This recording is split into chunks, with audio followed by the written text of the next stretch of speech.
New Thought Media Network. We are a global broadcast network of positive music, media, and entertainment, inspiring humanity's evolution along the journey of enlightenment and creating a world of love, peace, empowerment, and prosperity for all. New Thought Media Network. Positively inspiring. And good morning, dear ones. Reverend Robert here behind the light overlay. There we are. Good morning. Good morning. Good morning. Rev Z right here, just trying to hang in. And we're a couple of ministers talking shit. And we do this every Friday morning here on the New Thought Media Network, 7 a.m. Mountain Time. Z and I, we get together. We've been doing it. This is episode 59 or 60 or something like that today. And every week we just kind of look at the stories, look at what's coming up in our consciousness, what's showing up in our worlds, and have a discussion around it to look into what's going on in the world. So unfortunately, we have to start today's program on a sad note again. And if you didn't see the news overnight, there was another shooting. This one's a small one, so it's going to make the news because it includes a 1-year-old toddler. It's not going to make the outrage because we just don't get outraged by random gun shootings in supermarkets anymore. Mm-hmm. Our hearts and prayers and more go out to the family who lost a grandmother and a child yesterday. Yes. And I cannot imagine and do not want to ever imagine the grief in the generation in between there. Someone lost their parent and their child yesterday. Yep. We lift up our hearts, we lift up our prayers, and I personally will say one more time, enough is enough when it comes to guns. I mean, there's almost I would say, and I should go check it, there seems to be definitely every week since this year began, and it seems like most every other day there's some what appears to be random. I know they're not, some of them, but where 3 or 4 people are killed, and the other day in Miami there were 3 people killed and 20 injured at some kind of event center or something. And it's like, yep. When are we going to really understand that allowing guns just to proliferate to everybody because we're saying it's some amendment right? It's like, right. Okay, yeah, that's in the books, but do we need to reevaluate that? Do we need to modify that? Do we need to put more controls for that? Because it's getting out of hand. I mean, it's already been out of hand, but now it's just being more proliferated and into the public eye, I think. Right. Yeah, it's I think it's gotten beyond ridiculous. Registration, licensing, background checks, insurance, and incredibly hefty penalties and fines for illegal sales, for unauthorized possession, for any violation of those laws.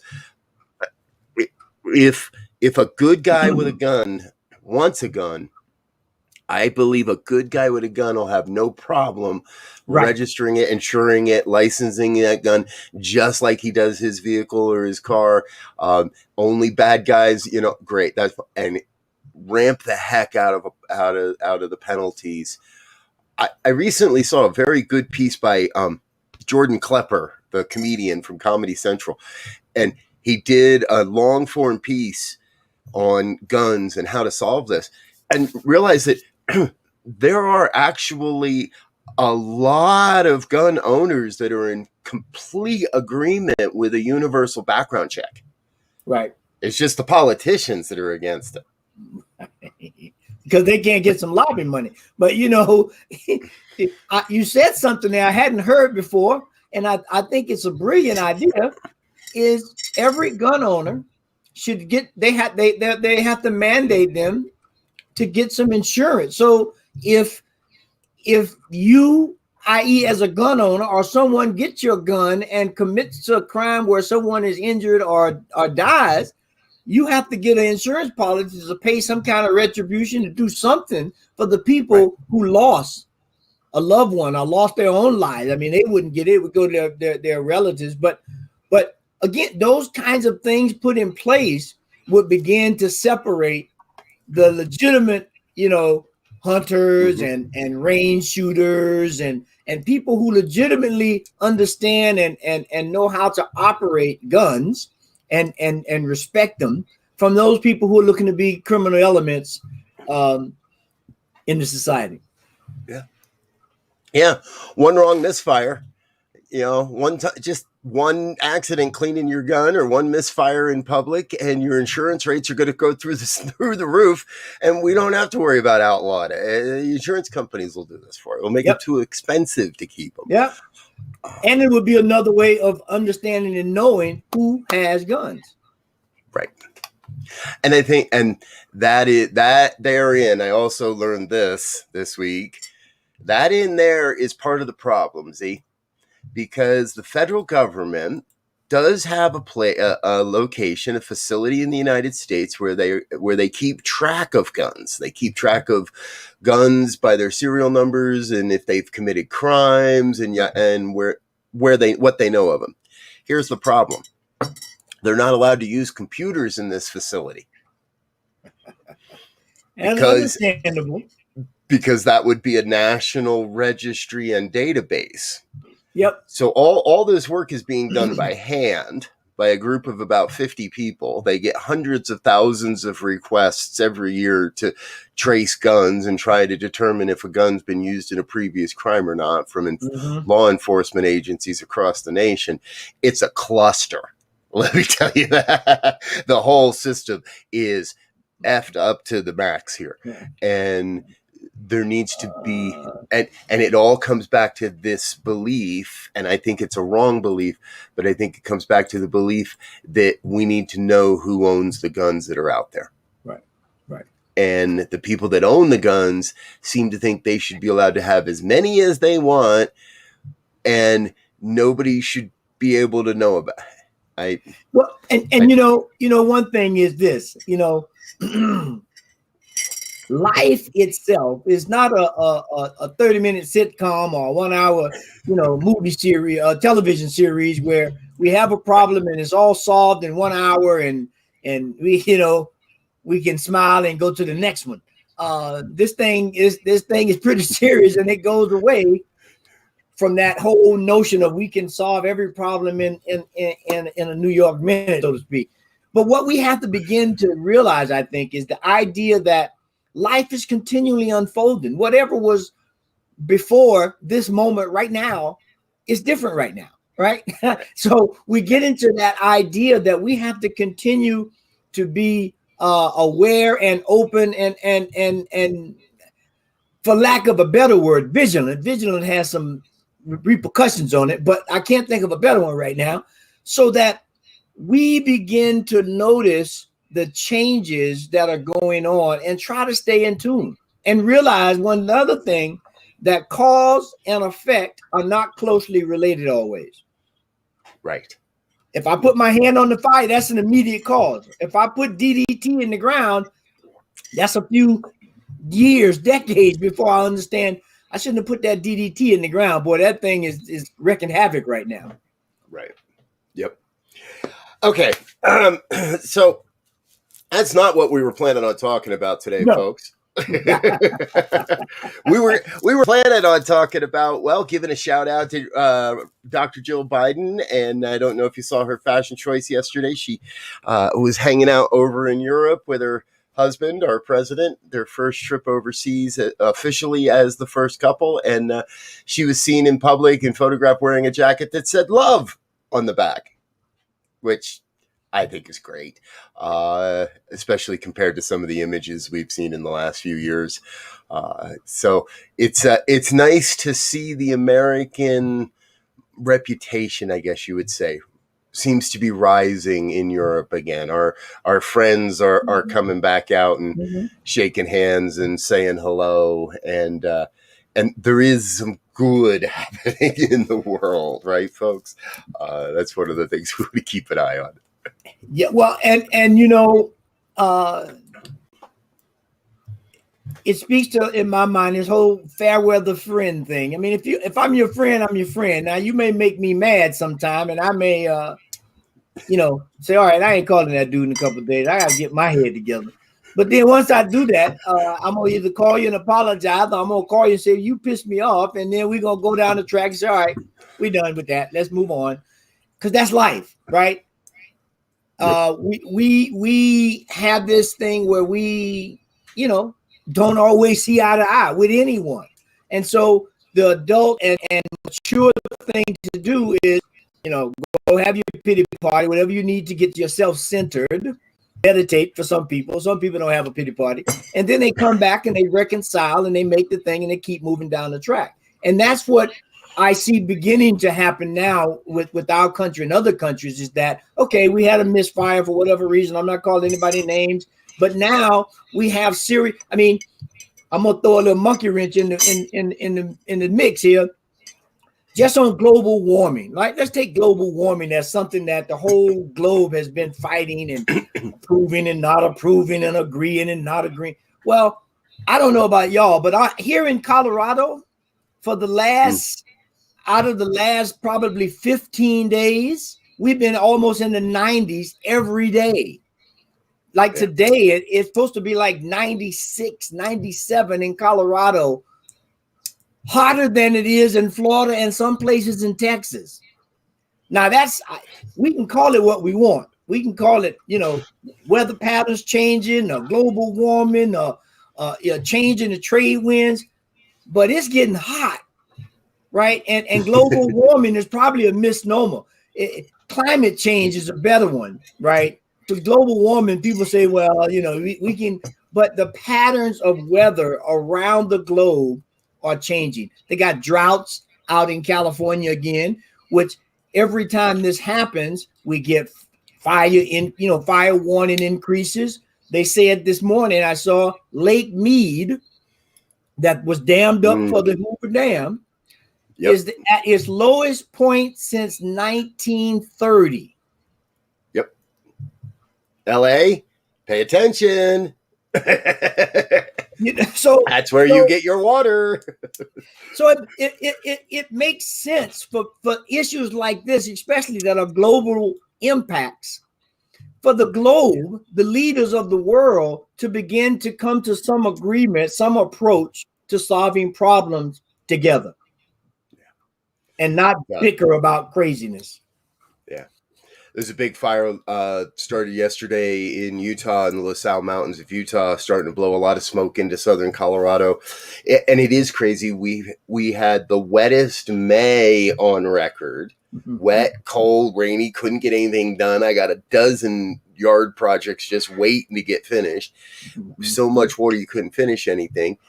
And then all of a sudden, bang, it's too hot to go do anything. Ain't getting any work done this week either. No. But you point to something, Z, that I think is important too.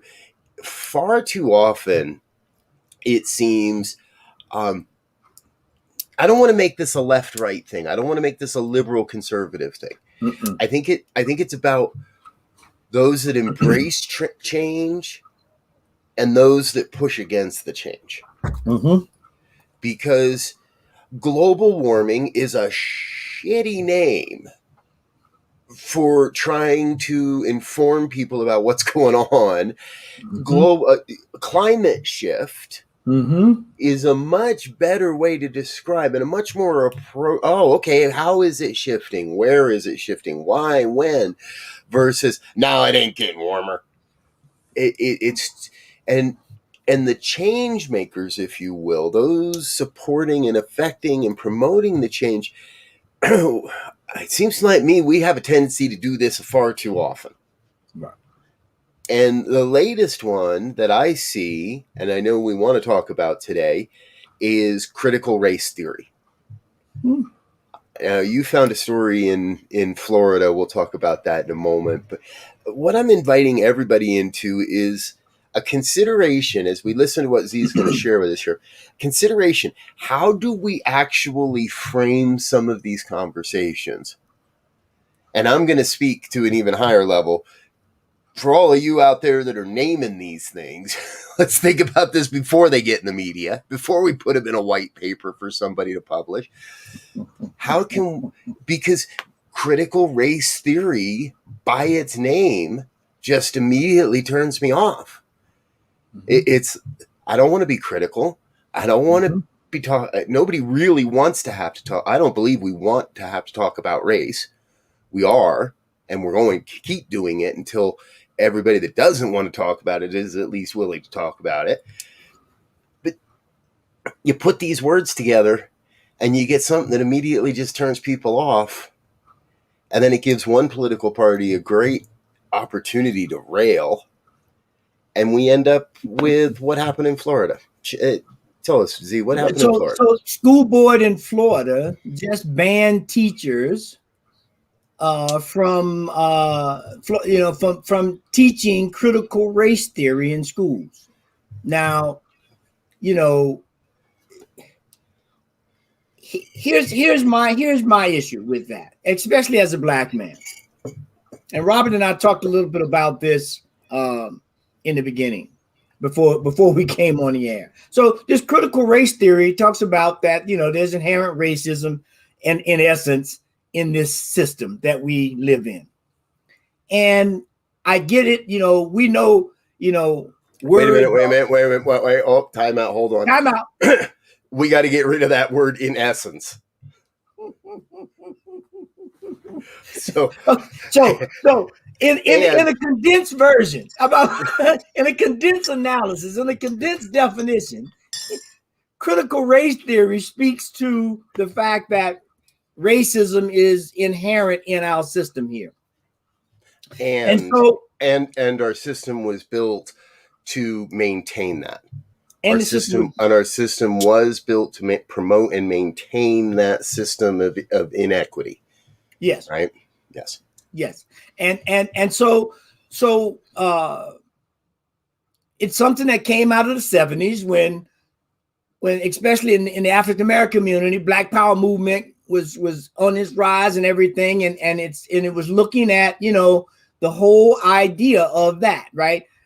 And so I said, if we look, it's difficult sometimes, if not almost all the time, for us to look at ourselves critically and examine where we are and where we came from. And, in some cases we might get implicated. All right, that happens. But when we look at a country that forcibly went to another country, took people in the bottom of boats, brought them to a country and treated them as animals, and designed those boats specifically for this purpose. Exactly. It's not like we repurposed boats for that. We purposefully designed boats for this activity. Right. And came here and used forced labor captured by force to work the land and to work the houses and to work in the factories to create wealth for another set of people. Now, that's one thing. And then when we go back and we look at the founding fathers, a large number of the founding fathers had slaves. Yes. And so, although they were saying liberty and justice and freedom and all of that, they had people that were not getting liberty, justice, and freedom. And so we know, especially now, that if you grow up in a culture, even if you may not necessarily agree with the culture, some of those attitudes and behaviors and belief get ingrained in who and what you are just because that's what you see. And so, of course, it creates a dichotomy. And so now people who have had that dichotomy are beginning to wake up, maybe, let's say. But this whole idea that we can just pass over this whole racial thing or the ethnicity thing, however people, we got different words for it now, but it's the same. This system has been built to take advantage of the less advantaged. We see it every day in our corporate environments in some cases, in how we use immigrant workers, migrant workers. I mean, it's everywhere. And so we need to talk about it. Now, we can definitely get a better name, but, you know, we can't not talk about it. Let me go there. Right.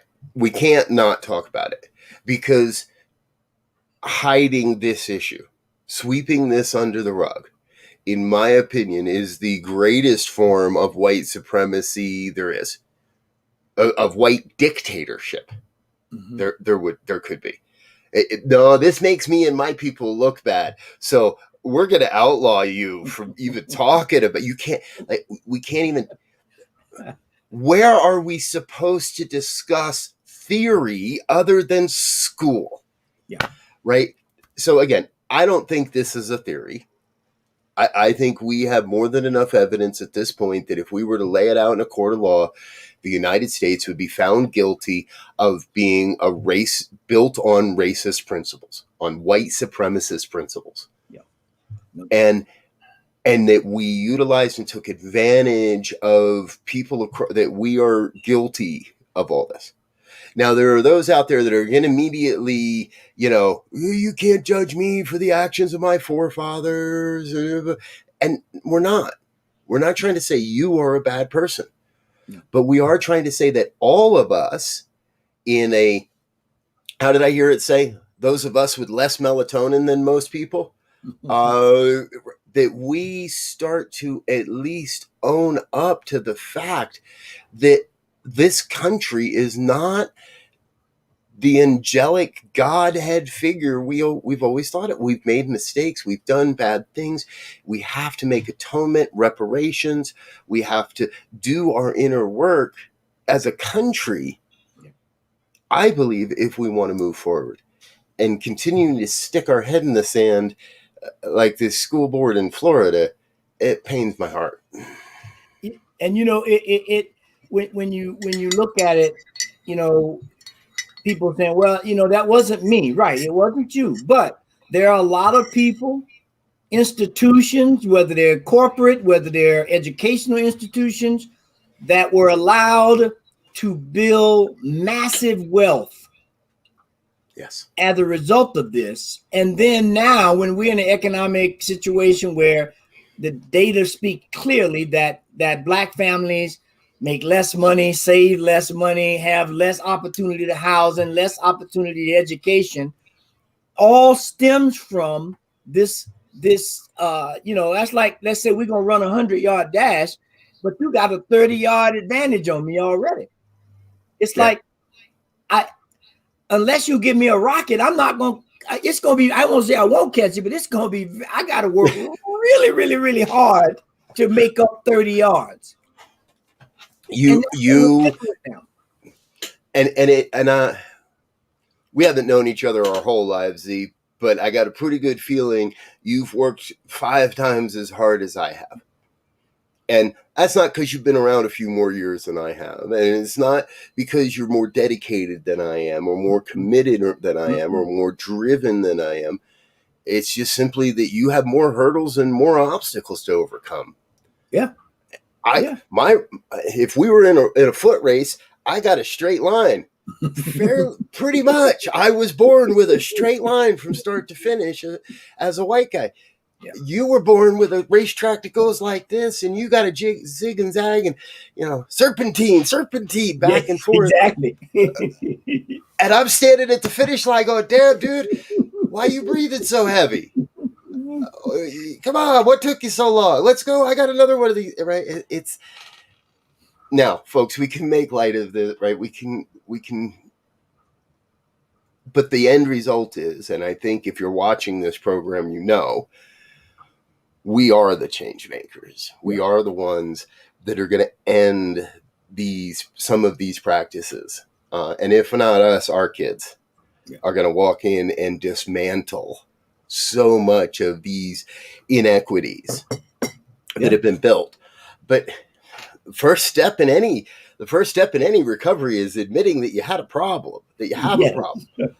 America, we've got a problem with white supremacy.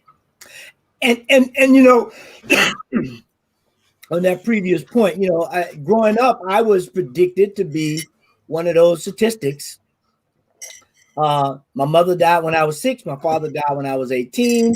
I had lots of independence, lots of freedom, lots of craziness going on in my life. Was definitely slated to be on the other side of the fence, so to speak.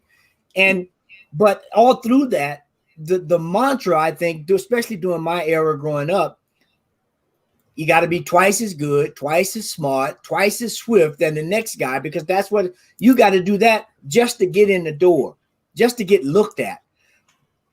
And so now going forward, you know, most African Americans who come out of that era have either overtly or covertly, if you will, put their kids in a situation to that there'll be a lot of things you may or may not get in terms of my teaching for whatever reason. But one thing I will make sure is that when you walk in the door on a job or whatever it is where you are being looked at for an opportunity, you can walk in there with your head high, shoulders back, saying, I can handle anything y'all throw at me related to this job. So you can't use that. You won't be able to say I'm not qualified or whatever, because I'm going to be dead on.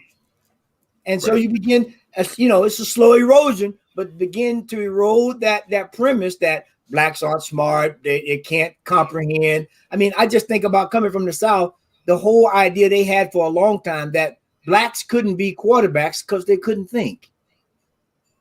That was the actual statement. And now I'm just gonna say and now, and I'm gonna shut up right there. Right. Yeah. Wow.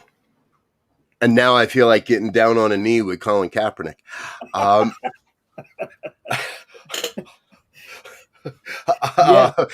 Right? Yes. You know, folks, we get it. And both Z and I, we've been brought up. I can't tell you how many times I heard this next phrase, and I'm sure you have as too. There's always a spiritual solution for every human problem. Yes. We're not here to prescribe exactly what that solution is for you, because your spiritual experience differs from everybody else's spiritual experience. Now, we're aligned, we're fairly closely aligned, and in most cases, very closely aligned. And I'm sure there's still, if we dug far enough, a couple places where Z and I would look at each other and go, you're nuts. And then we'd talk about it, like you said, right? Mm-hmm. Then we'd talk about it, we'd have a conversation, and we'd come to a realization that at all times, we're more alike than we are different. We're more one than we are separate. And you'll hear us say this a lot as well, right? Oneness is not sameness. Yes. We bring our uniqueness to this game. We're inviting you to bring your uniqueness to this thing called life. And we believe, and we hope, and we trust that by having a little bit of fun and shooting the shit on Friday mornings, we can inspire you to say, hey, here's a place where I can get involved. Here's a place where I can think differently. Here's a place where I can go serve, or a way that I can help affect the change that is already upon us. We are one human family. And until we start acting like that, not just believing that, but acting like that, doing those things, then we're going to continue to run into bigots that think critical race theory needs to be outlawed, and people that think that guns are still the only way to solve a problem, and so on and so forth. So, Z, we made a pact to stay on time this week. I don't think we're going to make it, but we'll be close. We're close.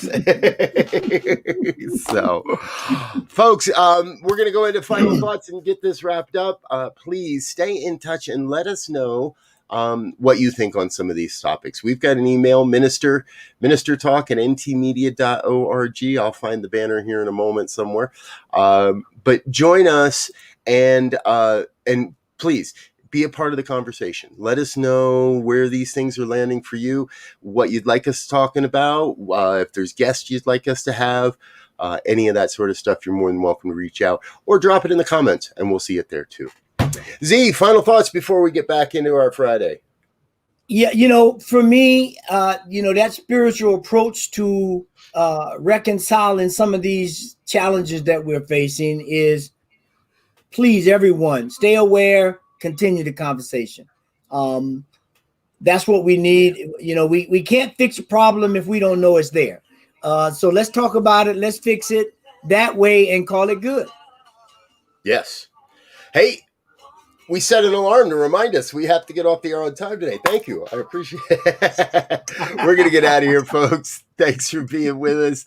This is another episode of Ministers Talking Shit. Do us a favor, hit the share button. Let your friends know what we're doing here. Invite a few people to come and watch the program on the replay or in the archives. And stay with us today. We have got a full day. Top Mama is starting with Laura Topper right about now. 8:15, we've got our morning prayers. As always, 8:30. There's no morning sip today because it was a new moon, I believe. And Rev Melissa does her 2 a.m. meditation, which I cannot get up for. And then what else do we have today? I lost my train there. Sorry. Heart of Peace meditation at 9:30. New True Thought Miracles is still on hiatus, and In the Flow with Rev Skip today at 10. I'm Rev Brz. Thanks for being with us. We'll see you next week. Peace and blessings. Whee.